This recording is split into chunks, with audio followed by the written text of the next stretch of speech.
بسم الله الرحمن الرحيم والصلاة والسلام على أشرف المرسلين أما بعد السلام عليكم ورحمة الله تعالى وبركاته. Bonjour à tout le monde, je vous souhaite la bienvenue sur ma chaîne de réussite.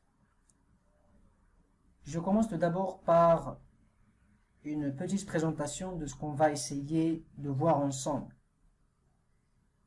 Il s'agit tout simplement d'un cours qui s'intitule Procédé d'élaboration des pièces mécaniques et qui s'inscrit dans le cadre de la formation des élèves ingénieurs mécaniciens concepteurs.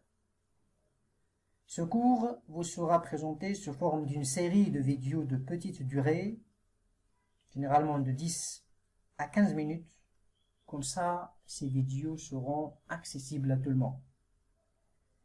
Et dans chacune de ces vidéos, je vais essayer de vous expliquer quelques procédés d'élaboration des pièces mécaniques. Donc, notre cours il va se dérouler à propos des techniques de fabrication mécanique. Je rappelle ici que on va essayer de s'intéresser uniquement aux principes de chaque procédé, sans regarder un peu le détail du process. Parmi ces procédés, on va essayer de voir tout ce qui est fonderie, tout ce qui est forgeage,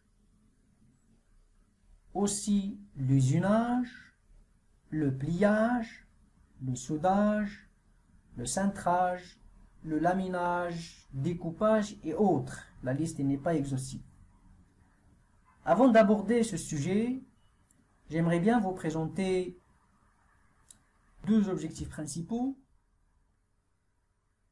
Le premier, comprendre les principaux procédés et méthodes de la mise en forme des pièces mécaniques. Le second objectif, posséder une culture technologique de base des différentes techniques de transformation et de contrôle de produits. Vous avez ici donc quelques mots qui ont été cités par le professeur Filippi. Regardez, on ne peut concevoir un élément de machine. Et quand je parle de l'élément de machine, c'est-à-dire une pièce dans un, je ne sais pas moi, dans un moteur, dans une machine, dans un véhicule, etc. Ça s'appelle un élément de machine. Ça peut être vis, roulement, écrou, rondelle, ressort, engrenage, etc. Donc, on ne peut concevoir un élément de machine que en ayant simultanément deux informations essentielles à la tête. La première information, c'est le matériau. Le matériau avec lequel je vais obtenir cet élément de machine. Ça, c'est un. Deux, c'est le mode d'élaboration. Donc, avec ces deux éléments, on peut concevoir, on peut proposer un peu des solutions. On peut avoir un produit à la main, produit fini. Mais si on manque l'une de ces deux informations, on ne peut pas répondre. On ne peut pas fabriquer. Ça devient trop difficile. Donc, toujours, s'il vous plaît, il faut penser aux matériaux et il faut penser à l'élaboration, à la fabrication. Parce que, comme je viens de vous dire au début, c'est simple de concevoir, très simple. Je peux faire des conceptions un peu bizarres. Mais quand j'arrive à la fabrication, c'est ça où se pose problème. Parfois, c'est impossible de fabriquer. Parfois, c'est possible, mais votre produit, ça va coûter trop cher. Et donc, il ne va pas répondre aux besoins du marché, s'il sera très cher. Vous voyez? Donc, toujours, il faut regarder à la fois matériaux, mode d'obtention, d'élaboration. Alors, on a dit que pour obtenir un produit, il faut passer généralement par 3 ou 4 états. Le premier état, c'est l'état liquide. C'est-à-dire, je commence d'un état liquide et puis je vais arriver à produire un produit, à l'état solide, bien sûr. Quand on parle de l'état liquide, on parle automatiquement du fonderie. Ça veut dire la fonderie, donc on va essayer de le voir juste après. La fonderie, c'est-à-dire fusionner le métal et puis travailler avec ce métal à l'état liquide. Et là, quand je parle de la fusion de métal, on doit parler du moule dans lequel je vais verser ce métal, hein, puisque le métal il est à l'état liquide. Et donc, pour former la forme que je souhaite à ma pièce, il faut que je fabrique aussi le moule qui va donner cette forme à la pièce. C'est comme ce qu'on fait à la cuisine.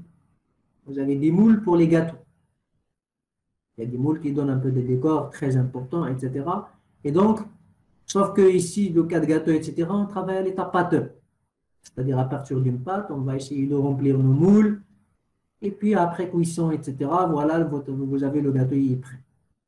D'accord? Quand on parle de liquide, donc, il faut qu'on fait la conception un peu du moule qui vont recevoir un peu ce liquide. Et puis après un temps de refroidissement, ma pièce, il va se refroidir et puis il va prendre sa forme désirée. C'est-à-dire la forme de l'empreinte du moule. Et là, vous avez donc deux grandes familles. Vous avez une famille appelée moulage non permanent. On va avoir tout ça. Et vous l'avez sur le polygone, il est très détaillé. Donc, à partir de ce procédé non permanent de moulage, on trouve le moulage en sable, on trouve le moulage en cire perdue. Déjà, juste pour vous donner une petite idée sur le moulage, bon, mouler, c'est-à-dire toujours on travaille du métal à l'état liquide dans un moule. Alors, la majorité des pièces en mécanique, ils sont moulés. Ils ne sont pas usinés. Ils ne sont pas, je ne sais pas moi, déformés plastiquement, comme le forgeage par exemple. C'est moulé, c'est-à-dire à partir d'un état liquide et un moule. Et dans le moule, bien sûr, vous avez l'empreinte, vous avez le vide. Et dans ce vide-là, vous allez verser votre métal. Et donc, vous allez récupérer votre forme finale à partir du moule. Et ça, c'est ce qu'on appelle non permanent. C'est-à-dire à la fin, pour extraire votre pièce, vous allez détruire le moule. On ne peut pas le réutiliser encore une fois. C'est-à-dire, ça c'est pour le travail un peu unitaire. On ne convient pas pour les travaux en série. Quand je fais de la production de série, je ne peux pas utiliser ce procédé. Mais regardez, donc dès maintenant, on commence à penser toujours à la cadence des pièces fabriquées. Parce qu'elle aussi, il influence le choix du procédé d'obtention de la pièce. Je vais fabriquer une seule pièce, ce n'est pas la même chose comme je vais fabriquer 5000 pièces. Alors, quand il s'agit d'une pièce, je peux choisir le moulage non permanent, que ce soit en sable ou bien en cire perdue. Parce que j'ai une seule pièce. Et donc, je fais le mauvais et le bien, etc. pour construire mon moule. Et une fois que c'est fini, etc., rempli à un temps de solidification bien déterminé, etc., je vais casser, détruire le moule. Pas de problème, parce que j'ai une seule pièce. Mais si vous avez 5000 pièces, vous allez à chaque fois détruire le moule. Et vous allez reconstruire un nouveau moule, et ainsi de suite. Donc, votre objet final, il va coûter trop cher. Hein. Donc, il ne va pas marcher sur le marché. Donc, deuxième volet, ce qu'on appelle le moulage, cette fois, c'est permanent. C'est-à-dire, j'utilise un moule plusieurs fois. Ça, c'est pour la production en série, de la cadence, de la grande cadence. Et là, il y a trois procédés. Il y a le moulage en coquille, moulage en carapace et puis moulage centrifugé. Donc, à droite, nous les chauffons un peu en détail.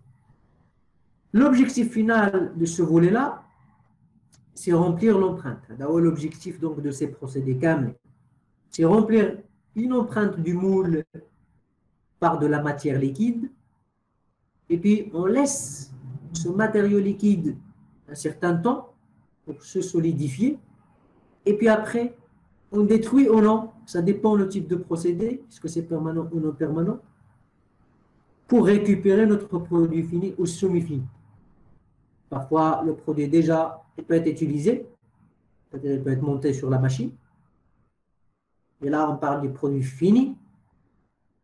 Parfois, le produit obtenu, ça va être aussi, il va être transformé, c'est-à-dire on va ajouter d'autres usinages. Et donc là, elle s'appelle semi-fini. D'accord? Parce qu'on ne peut pas l'utiliser directement dès la sortie donc de cette filière de production. Et donc, il va être réhygiéné, on va ajouter, j'en sais pas moi, des perçages, des allésages, on va rectifier, on va chercher un peu de l'état de surface, etc. Et tout ça, donc, s'appelle semi-fini. D'accord? Il y a d'autres opérations qui attendent. Alors, deuxième volet, c'est l'état pâteux, c'est-à-dire obtention des métaux à partir de l'état pâteux. Et l'état pâteux, si je prends par exemple l'acier, pour que je puisse rendre l'acier à l'état pâteux, qu'est-ce que je vais faire, à votre avis? Essayer de chauffer ce matériau. Et c'est tout à fait logique. Les forgerons. Les forgerons, ou là les gens, oui, donc c'est les forgerons normalement qui font donc, les grillages, les fenêtres des maisons, etc. Ou bien donc les portes un peu en métal pour la sécurité au niveau des bâtiments, etc. Donc c'est des décors un peu bizarres. Ouais, donc les formes bizarres, il ne peut pas donc déformer l'acier comme ça à l'état froid. Il ne peut pas se déformer, c'est très dur. Lorsqu'on a des machines, des presses, etc., d'outillage un peu très sophistiqués pour déformer à l'état froid. Alors qu'il a un petit four, et puis un marteau, d'accord, un genre et ainsi de suite, et puis il fait des objets un peu bizarres. Mais l'astuce qu'il fait, c'est la température. Il utilise de la température. Il fait chauffer le métal jusqu'à ce qu'il devienne un peu malléable, pâteux, comme une pâte, il se déforme là où il veut, comme il veut. Et puis à ce moment-là, il essaye de fabriquer les formes un peu souhaitées. D'accord? Et donc là, on parle un peu du forgeage. Soit du forgeage, qui donne bien sûr naissance à deux autres procédés, le laminage et le matrissage, ou bien, deuxième aussi volet, c'est ce qu'on appelle l'emboutissage. Donc, si vous prenez par exemple une petite tôle avec une épaisseur mince, et je vais vous demander à partir de cette tôle-là, essayez de faire une casserole. Alors, vous voyez la forme d'une casserole, comment elle est? Donc, si je fais une section. Ça, c'est en section, c'est-à-dire il a été coupé par un plan. Donc, cette forme-là, c'est pas facile donc de l'obtenir. Donc, je vais essayer de chercher une matrice. Il y a la forme.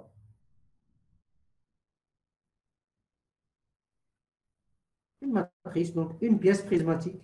D'accord? Qui est cette forme-là? D'accord? Et je vais prendre cette tôle et je vais essayer de la mettre ici.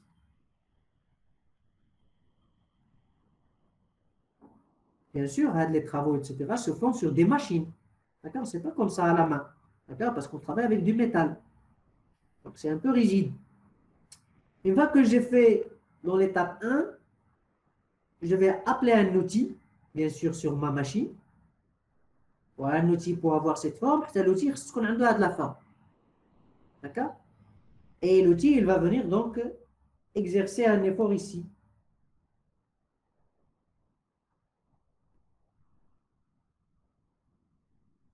Elle peut être cylindrique, elle peut être... D'accord? Donc l'outil, il va appuyer sur la tôle et il va faire descendre la tôle à l'intérieur de l'empreinte. Parce que ici, sur la pièce bleue, vous avez une empreinte, vous avez un vide. Et donc la tôle, qui était comme ça plane, elle va automatiquement suivre l'outil. C'est-à-dire si je trace ici l'outil avec la tôle, donc la tôle, elle est collée un peu à l'outil. Donc il va tourner avec. Et sera déformé, bien sûr. Donc il y a des parties qui restent ici sans déformation. D'accord? Parce que vous avez la matrice ici.